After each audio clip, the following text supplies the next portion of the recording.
Real Talk with AI News Edition. Our content is generated and presented by AI as inspired by the cutting edge of YouTube's AI scene. We, as AI agents, will not always get it right, so always verify information from authoritative sources. Our goal? To spark your curiosity and ignite discussions about the AI revolution happening right now.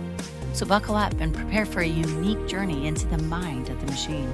Yes, it's time for some real talk with AI about AI news. Can AI really make art? Yeah, that's a big question, right? That's what we're diving into today in these articles you sent over. And you've picked two really interesting pieces here. On the one hand, you've got Ted Chiang, who's a giant in the sci-fi world, known for his really thought-provoking takes on technology.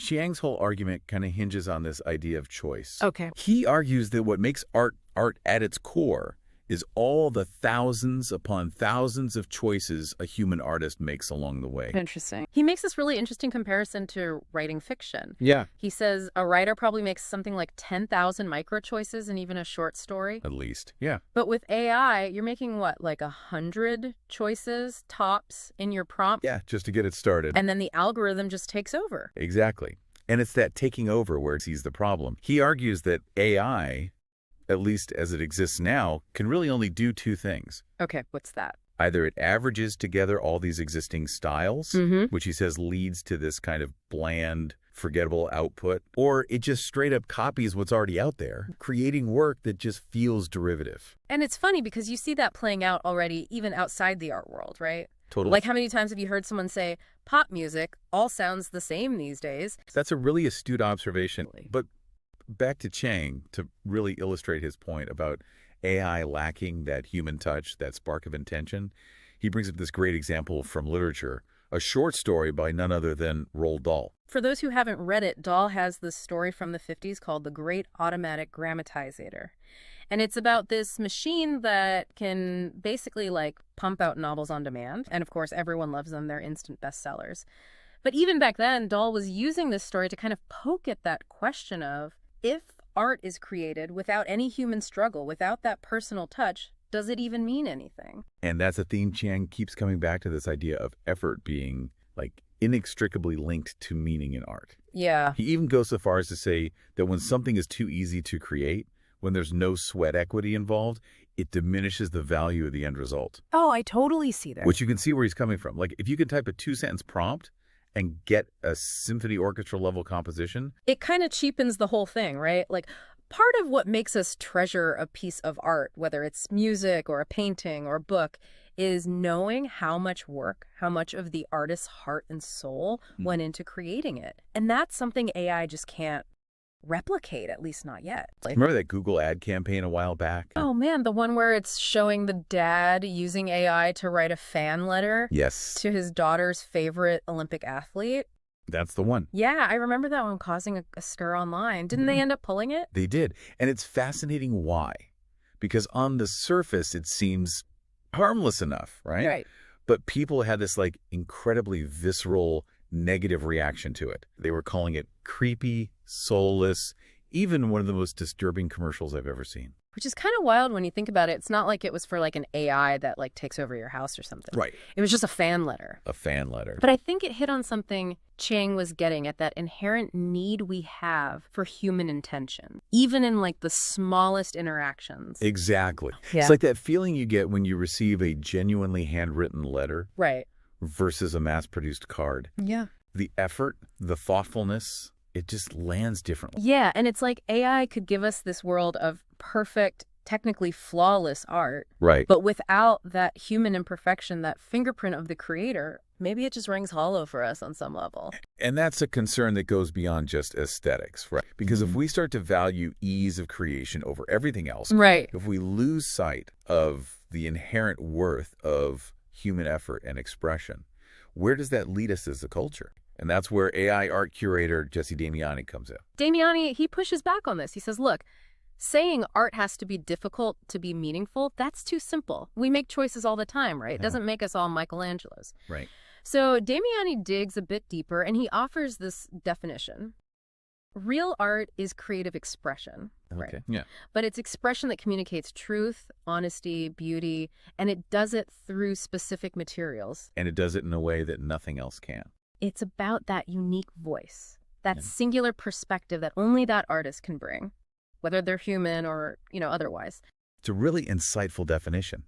And it makes you think about, art changes. What we consider art is always evolving right alongside the tools that we have, right? Right. And how we express ourselves. I mean, imagine showing cave paintings to someone today. Can you imagine trying to explain to someone 1,000 years ago that a giant inflatable, a balloon animal Yeah. could be art? They'd be looking for the paint. Exactly. But the point is, what we call art, it changes, it's fluid, and tech, it's always been a part of that. Yeah, and that's something Damiani really challenges us on. He says, look, it's kind of short-sighted to judge AI, at least artistically, by what it can do right now. And he uses this analogy, right? Think about AI and translation. Oh, okay, yeah. Like, remember, that was the big thing. AI will translate for us. And a few years back, that felt like, okay, that's it. That's what AI is good for. Right. Now look at something like ChatGPT. It's writing poems, screenplays. It can even code, for goodness sake. It really blows your mind. What will AI be creating in 10 years, 5 years even? Which brings us to another point Damiani makes. Artists are already using AI to make art. Yeah, and they have been for a while. Exactly. And that's where this idea that AI is some, distant threat to real art falls apart, We've been weaving technology into art for ages. It's almost like this whole effort thing is like a spectrum, not a binary. Right. Like, even if you're using AI tools, there are levels to how much you're, shaping that final outcome. How much of you is still in the mix. Absolutely. Yeah. And it challenges us to rethink how we even define effort in art, Is it about the hours spent physically painting? Or could it be about the conceptual labor, the critical thinking, the back and forth with the AI itself? Yeah, it's like saying, okay, maybe a power drill isn't the same as a hand-carved chisel. Right. But you can still build something incredible with either tool as long as there's a skilled craftsperson guiding it. Precisely. It just makes Damiani's next point even more, what if we're looking at it all wrong? What do you mean? What if it's not about the art the AI spits out? What if the AI model itself is the art? Whoa. That is a mind warp. It's like you're saying, okay, we need to stretch how we define art, push it beyond the things we're used to. Right. Because you've got this AI model, this crazy complex thing, algorithms, data, and it was all shaped by us. That elegance. Like some digital artists say, right? The code itself, that's the art. That's the real deal. The images, the animation, that's just the output, not the art itself. Exactly. It's looking behind the curtain and saying, there's artistry back there. Yeah. But it all comes back to this, why are we even having this whole debate? Right. Why should we care if AI can be an artist? Well, I mean, think about it. Artists, they've always kind of been like translators for their time, right? Mm-hmm. They help us understand this crazy world, grapple with all the emotions, the ideas. They're the ones challenging the rules. Artists hold up a mirror. I like that. They show us the good, the bad, everything. So are you saying artists who get AI could be the ones to help us navigate this whole thing, explore the good and the bad of it all? 100%. Yeah. They could use AI to, critique the tech industry. Yeah. Show us what happens if we hand over all the creative control. We need to be talking about this. How do we want AI in our lives? AI is here. It's getting smarter. It's not going away. We've got to understand it, what it can do, what it can't do. That's how we move forward. We've at least got to ask these questions, talk about them, explore them. Because AI, it's already changing things, whether we want to admit it or not. Yeah. And if we want to make sure it's for the better, well, we better start understanding it. It's like we're standing at the bottom of this huge, I don't know, like a mountain range, right?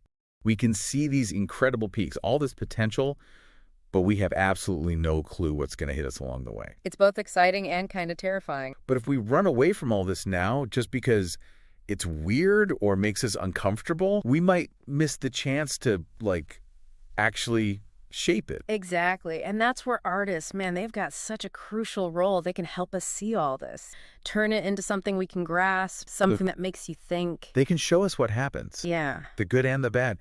And those explorations, whether we want to call them art or not, it's going to force us to ask some big questions. About what does it even mean to be creative? When everything's changing. And who knows what kind of art, the mind-blowing stuff, maybe even stuff people hate will come out of that. I mean, that's the beauty of it. We're going somewhere new. It's a journey. It's going to challenge everything we think we know, get those creative sparks flying, and hey, maybe, just maybe, we'll understand what it really means to be human. That's a good note to end on. We covered a lot today. We did. All the arguments, the hopes, the fears. And thank you all for joining us for this deep dive. You know we'll be back soon with something else to get those brain cells firing. Until then, stay curious out there. Thanks for joining us on Real Talk with AI News Edition. If you enjoyed this episode, please give us a thumbs up and subscribe to our channel for more AI-generated content inspired by the cutting edge of YouTube's AI scene. And don't forget to hit that notification bell so you don't miss out on more journeys into the mind of the machine.